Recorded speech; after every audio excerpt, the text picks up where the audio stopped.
MDS university Ajmer के BA part first political science paper second के students,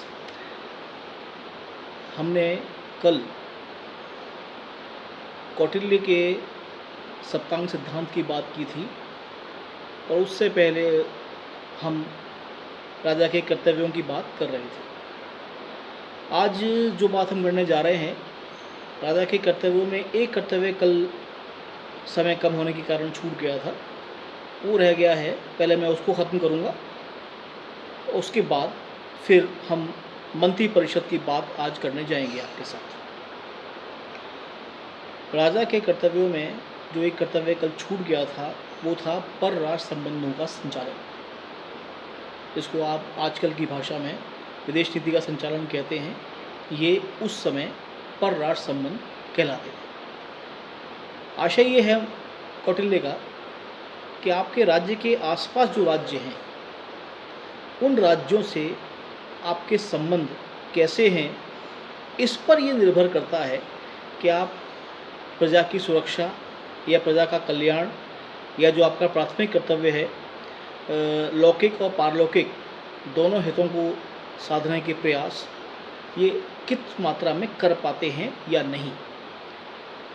यहाँ पर वो साम दाम भेद दंड यानी परराष्ट्र संबंधों में संचालन करने के लिए कुछ विशेष कुशलताएं चाहिए होती हैं। कौटिल्य मानते हैं कि राजा और उसकी मंत्री परिषद में और जो उसके प्रशासनिक अधिकारी हैं, जिसमें गुप्तचर, उसके राजदूत, ये सब शामिल हैं, इनमें इतनी क्षमताएं होनी चाहिए कि वो प्रजा को रक्षण दे पाएँ, अर्थात बाह्य आक्रमणों से उनकी रक्षा कर पाएँ। क्योंकि जैसा मैंने आपको स्पष्ट किया, जनता का कल्याण राजा का प्राथमिक कर्तव्य है सुरक्षा के साथ साथ, और ये दोनों आपस में अंतर संबंधित हैं।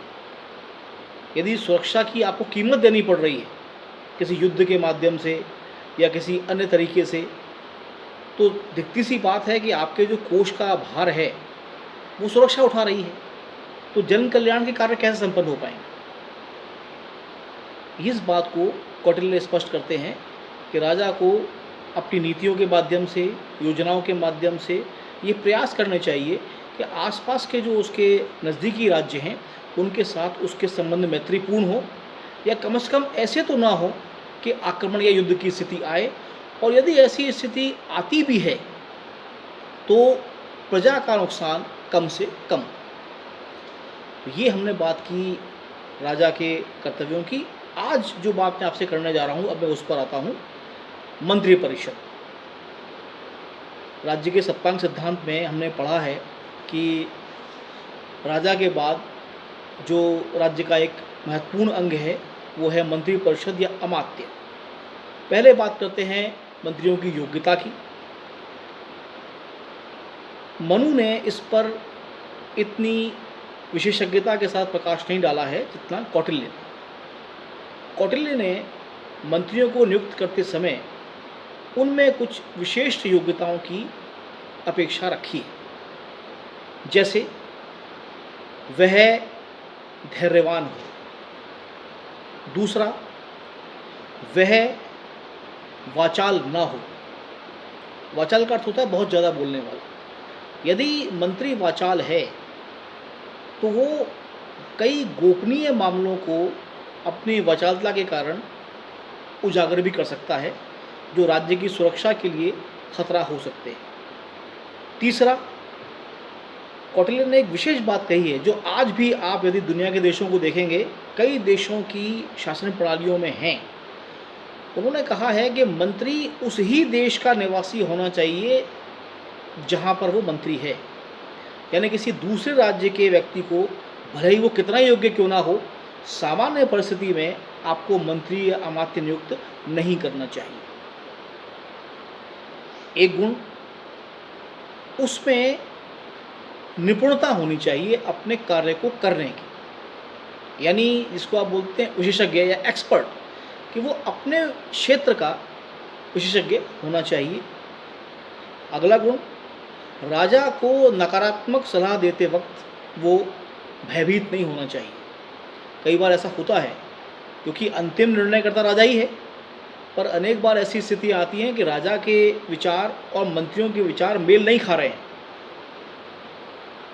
और यदि मंत्री यहाँ संकोच कर रहा है कि यदि मेरे विचार राजा से मेल नहीं खा रहे हैं और यदि मैं ये कहता हूँ तो हो सकता है मुझसे नाराज़ हो जाए या मुझे कोई दंड दे दे। लेकिन कौटिल्य मानते हैं कि नहीं, मंत्री को अपना पक्ष निर्भीकता के साथ राजा के समक्ष रखना चाहिए, उसमें इतना सामर्थ्य होना चाहिए। अगला गुण जो बताते हैं वो मंत्रियों का, वो है कि वो तीव्र निर्णय करने वाला हो।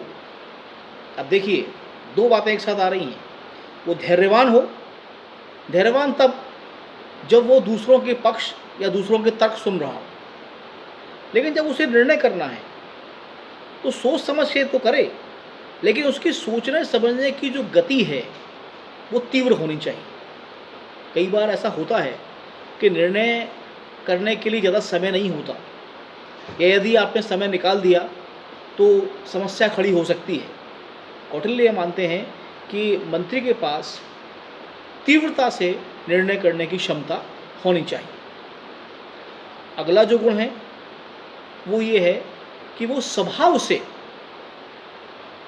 उदार होना चाहिए और आक्रामक नहीं होना चाहिए। देखिए, राजा के बाद वो शक्ति का केंद्र है, अपने विभाग का सर्वोच्च अधिकारी है, योग्य तो है ही, उसी को नियुक्त किया जा रहा है। तो ऐसे में यदि उसके स्वभाव में कोई कमी है या वो ज़्यादा आक्रामक है तो वो राज्य को किसी बड़ी मुसीबत में डाल सकता है। तो कौटिल्य ने उनका एक गुण ये बताया है कि वो धैर्यवान हो और स्वभाव से आक्रामक ना हो। आप कल्पना करें, यदि किसी दूसरे देश के प्रतिनिधि से आप बातचीत कर रहे हैं, मामला कुछ संवेदनशील है, और यदि आप वहाँ आक्रामक हो गए तो बनी बनाई बात बिगड़ भी सकती है। तो ये कुछ मंत्रियों के गुण बताए हैं। अब बात करते हैं मंत्रियों की संख्या की। मैंने आपको बताया था कि कौटिल्य मंत्रियों की संख्या के बारे में कोई निश्चित आंकड़ा नहीं देते, लेकिन उनकी ये राय है, उनका ये मानना है कि मंत्रियों की संख्या 4 से अधिक नहीं होनी चाहिए। लेकिन यहाँ पर वो एक अर्थशास्त्र में लाइन और लिखते हैं कि निर्भर करेगा कार्यों पर और परिस्थितियों पर। संख्या ज़्यादा भी हो सकती है, कम भी हो सकती है, पर हाँ, वो 1 या 2 मंत्री रखने के विरुद्ध है। उनका मानना है यदि आपने एक ही मंत्री रखा है तो वो सारे के सारे क्षेत्रों का समान रूप से ज्ञान रखता हो, ये संभव नहीं है। दूसरा, यदि मंत्री एक ही है और वो पद में आपके बाद ही आ रहा है तो वो शक्ति का दुरुपयोग भी कर सकता है। और तीसरा, हो सकता है कि उसकी राय ठीक ना हो। 2 मंत्रियों के विषय में वो असहमत इसलिए होते हैं क्योंकि उनका ये मानना है कि क्योंकि वो दोनों मंत्री राजा के परामर्शदाता हैं, तो कई बार वो राजपद से राजा को हटाने की साजिश भी कर सकते हैं। तो वो चाहते हैं कि ये संख्या 4 के आसपास रहे, 1 या 2 तो बिल्कुल ना हो, और बाकी आवश्यकता पड़ने पर कार्यों के अनुसार ये संख्या कम ज़्यादा हो सकती है। अगली बात आती है, ये चीज़ आप आज भी देखेंगे, ऐसा मनु ने नहीं कहा है, कौटिल्य ने मंत्रियों की भी श्रेणियाँ बनाई हैं। जैसे आज आप देखते होंगे, ये आज भी चलन में है, मंत्री परिषद और मंत्रिमंडल, इनमें फ़र्क होता है। मंत्रिमंडल में सारे मंत्री शामिल नहीं होते हैं, मंत्री परिषद विशाल संगठन है। कौटिल्य ने इसको मंत्री सभा और मंत्री परिषद का नाम दिया है।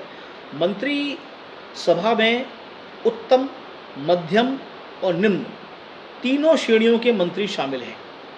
ये मंत्रियों की श्रेणियाँ बनी हैं मंत्रियों के गुणों की मात्रा के अनुसार। लेकिन जो उसकी मंत्री परिषद है, इसमें कुछ ही मंत्री शामिल होंगे जो सर्वश्रेष्ठ श्रेणी के होंगे और राजा को प्रत्यक्ष परामर्श देने में सक्षम होंगे। और कौटिल्य अर्थशास्त्र में लिखते हैं कि राजा को इनसे परामर्श जरूर करना चाहिए अंतिम निर्णय करते समय। धन्यवाद।